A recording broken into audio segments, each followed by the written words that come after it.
आज मैं आप लोग के साथ शेयर करने वाली हूँ 20 से भी ज़्यादा कुछ ऐसी परमानेंट फूलों वाली बेलें जो कि साल के 365 दिन लगातार भर भर के फ्लावरिंग करती हैं।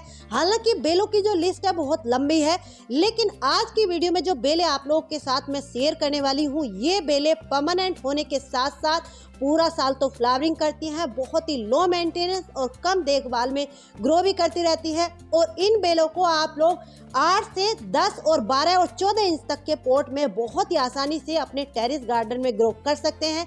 तो चलिए वीडियो को शुरू करते हैं। तो देखिए, लिस्ट में सबसे पहली जो हमारी बेल है ये है अपराजिता की। ये कई सारे रंगों में आती है, लेकिन ब्लू और व्हाइट ये बहुत ही कॉमन से कलर है। ये आपको किसी भी नर्सरी पर आसानी से मिल जाएंगे। समर में जितने भी फूल देने वाले पौधे होते हैं, सबसे पहले इस बेल के ऊपर फ्लावरिंग शुरू हो जाती है। इनके जो बीज हैं 3 दिन में जर्मिनेट हो जाते हैं।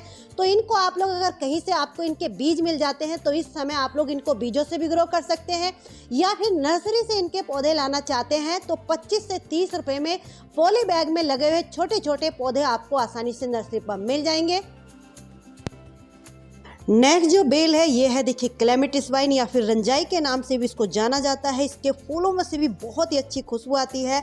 जो लोग किचन गार्डनिंग करते हैं वो लोग इस बेल को ज़रूर लगाइए, क्योंकि इसके ऊपर पॉलिनेटर को ये बहुत ज़्यादा अट्रैक्ट करती है। जैसे तितली, भंवरे वगैरह इसके ऊपर बहुत आते हैं और साल में 3-4 बार ये खिलती है। अब इस टाइम इसमें नई नई ग्रोथ शुरू हो गई है। लगभग मार्च से इसमें फ्लावरिंग देखने को मिल जाती है और अक्टूबर एंड तक कंटिन्यू फ्लावरिंग करती है। जो बेल है ये है ट्रम्पेट वाइन। इसमें इस तरीके से गुच्छों में फ्लावरिंग होती है और काफ़ी बिग साइज के इसके फ्लावर खिलते हैं। ये भी कई सारे कलर रंगों में आती है। एक पिंक कलर भी इसमें आता है, लेकिन ज़्यादातर इसका ये ऑरेंज कलर ही देखने को मिलता है। ये दिखने में सुंदर भी लगता है और इसमें अप्रैल से फ्लावरिंग स्टार्ट हो जाती है। लगभग अक्टूबर तक इसमें लगातार फ्लावरिंग होती रहती है। इसके प्लांट को आप लोग कटिंग से भी ग्रो कर सकते हैं। अगर नर्सरी से लाना चाहते हैं तो आप लोग इस टाइम पर नर्सरी से ला करके लगा लीजिए। इसके प्लांट को आप 12 से 14 इंच के पॉट में ही लगाइए, तभी अच्छे से फ्लावरिंग करेगा। आप लोग देख लीजिए, मेरे एक 12 इंच के मिट्टी के पॉट में ही बेल लगी हुई है। नेक्स्ट जो बेल है ये है, देखिए, मैंडेविला वाइन। इन वाइन की जितनी तारीफ की जाए उतना कमी है। ये बेलें ऐसी हैं कि साल के 365 दिन लगातार इसी तरीके से भर भर के फ्लावरिंग करती हैं। जनवरी के महीने में इन बेलों को मुझे रोकना पड़ता है कि प्लीज़ अब रुक जाइए, क्योंकि जनवरी में बहुत ज़्यादा टेम्परेचर डाउन हो जाता है, धूप भी नहीं निकलती है। उस टाइम भी इनके ऊपर कलियां बनती रहती हैं, तो उन कलियों को मुझे हटाना पड़ता है। और इतनी हार्ड, इतनी मजबूत, इतनी पक्की बेल है, एक बार आपने इसको ला करके लगा दिया तो कोई भी केयर करने की ज़रूरत आपको नहीं पड़ेगी। लेकिन हाँ, ये जो पिंक और वाइट कलर होते हैं इनको 3 से 4 घंटे की धूप चाहिए होती है, और जो इनका रेड कलर होता है वो शेड में यानी कि छाया में भी ग्रो करता रहेगा, फूल भी देता रहेगा। ये देखिए येलो जैस्मीन, ये भी जैसे बोगनविला के पौधे हो जाते हैं, इसी तरीके से झाड़ीनुमा पौधा है। इसको आप लोग अपने मेन गेट यानी कि मेन एंट्रेंस पर लगा करके इस तरीके से दीवारों पर चढ़ा सकते हैं। जब एक बार पूरे अच्छे तरीके से खिल जाती है तो दिखने में बहुत ही खूबसूरत लगती है। अगली जो बेल है ये देखिए, जैस्मीन की एक वैरायटी है, इसको कुंदा के नाम से जाना जाता है। ये तो एक झाड़ीनुमा पौधा रहता है, जैसे कि बोगनविला ग्रो करती है, तो चाहो तो आप इसको भी इस समय ग्रो कर सकते हैं। लेकिन इसकी ये वाला जो पौधा आप लोग देख रहे हैं ये बेल की तरह ग्रो करती है। इसके फूलों में से इतनी मीठी खुशबू आती है कि इसके फूलों को सूंघ करके इंसान को ऐसा लगता है जैसे अलग से किसी दुनिया में हम आ गए हो। और ये बेल भी मैंडेविला की तरह ऐसी है कि इसको भी मुझे कहना पड़ता है कि प्लीज दीदी अब रुक जाइए। पूरा साल इसी तरीके से लगातार इसके ऊपर फूल खिलते रहते हैं, और जितने फूल खिलते हैं उतना ही ये हार्डी है, मजबूत है, पक्की है। बिना देखभाल के, बिना केयर के, कोई भी इसकी केयर करने की जरूरत आपको नहीं पड़ेगी। सिर्फ एक बार इसको ला करके 12 से 14 इंच के पॉट में लगा दीजिए। नेक्स्ट है ये रंगून क्रीपर, झुमका बेल या फिर मधुमालती, कई नामों से इसको जाना जाता है। इसमें भी गुच्छों में फ्लावरिंग होती है और इसके फूलों में से बहुत ही मीठी मीठी सी खुशबू भी आती है। इसमें अप्रैल से फ्लावरिंग स्टार्ट हो जाती है, लगभग अक्टूबर तक कंटिन्यू फ्लावरिंग ये करती रहती है। इसको जब आप लोग ग्रो करें तो कोशिश कीजिए कम से कम 20 इंच के प्लांटर में इसको लगाइए, तभी ये अच्छे से फ्लावरिंग करेगी। ज़मीन में अगर ये लगी हुई होती है तो फिर तो कोई बात ही नहीं है। इसकी प्लांट की तरह भी एक वैरायटी आने लगी है जिसको आप प्लांट की तरह भी ग्रो कर सकते हैं, तो उसको भी आप लोग ला सकते हैं। ये कटिंग से इजीली ग्रो हो जाती है, तो इसकी कटिंग को आप लोग फरवरी के मंथ में लगा लीजिए। नेक्स्ट है देखिए एलेमेंडा की वाइन। एलेमेंडा भी कई सारे कलर रंगों में आते हैं, लेकिन ज़्यादातर इसका ये येलो कलर ही देखने को मिलता है। इसके भी जो फूल होते हैं जैसे कि ट्रम्पेट वाइन के होते हैं, लेकिन ट्रम्पेट वाइन के फूलों का साइज़ बड़ा होता है, इसके फूलों का साइज़ थोड़ा सा छोटा होता है। इसमें भी अप्रैल से फ्लावरिंग स्टार्ट हो जाती है, कंटिन्यू अक्टूबर तक इसी तरीके से फ्लावरिंग करती रहती है। बहुत ही हार्डी बेल है, इसको आप लोग कटिंग से भी ग्रो कर सकते हैं। नर्सरी से इसका पौधा लाना चाहते हैं तो नर्सरी पर इसका पौधा थोड़ा कॉस्टली मिलता है, लेकिन इस टाइम पर अगर आप लोग लाओगे तो थोड़ा सस्ता ये मिल जाएगा। नेक्स्ट एक बेल है, इसको राखी बेल या फिर कृष्ण कमल अलग अलग नामों से जाना जाता है। इसको राखी बेल इसलिए भी बोलते हैं क्योंकि इसके जो फूल होते हैं देखिए बिल्कुल राखी की तरह ही लगते हैं। ये बेल भी परमानेंट ही होती है, मार्च अप्रैल से लेके नवंबर तक लगातार फ्लावरिंग करती है।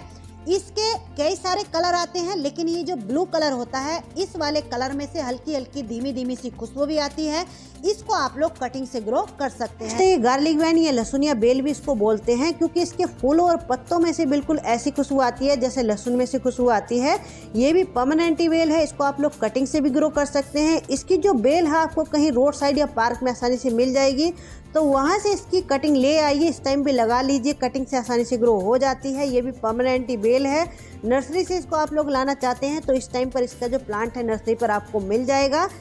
नेक्स्ट जो बेल है ये देखिए मोगरा की एक वैरायटी है, इसको बेला के नाम से जाना जाता है। इसको बेला इसीलिए बोला जाता है क्योंकि ये बेल की तरह ग्रो करती है। इसकी जो स्टार वाली वैरायटी होती है वो पौधे की तरह ग्रो करती है।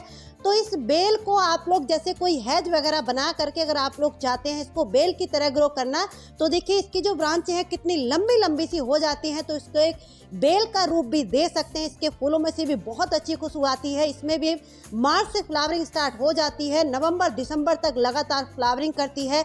अगली जो बेल है ये है देखिए ब्लीडिंग हार्ट की।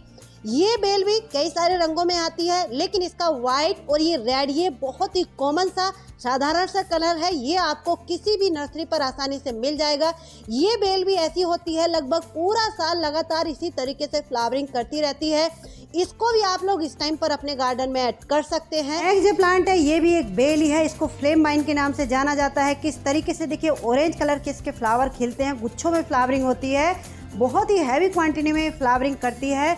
ये है देखिए मॉर्निंग ग्लोरी, ये भी कई सारे रंगों में आती है। इसके जो हाइब्रिड पौधे अब आने लगे हैं उनके फूलों का साइज भी बड़ा रहता है और वो पौधे ऐसे होते हैं पूरा साल फ्लावरिंग करते हैं। अगला ये जो पौधा है ये है देखिए साइप्रस वाइन। ये एक बेल है, जैसे अपराजिता की बेल ग्रो करती है ठीक इसी तरीके से ये भी ग्रो करती रहती है। ये भी परमानेंट बेल है।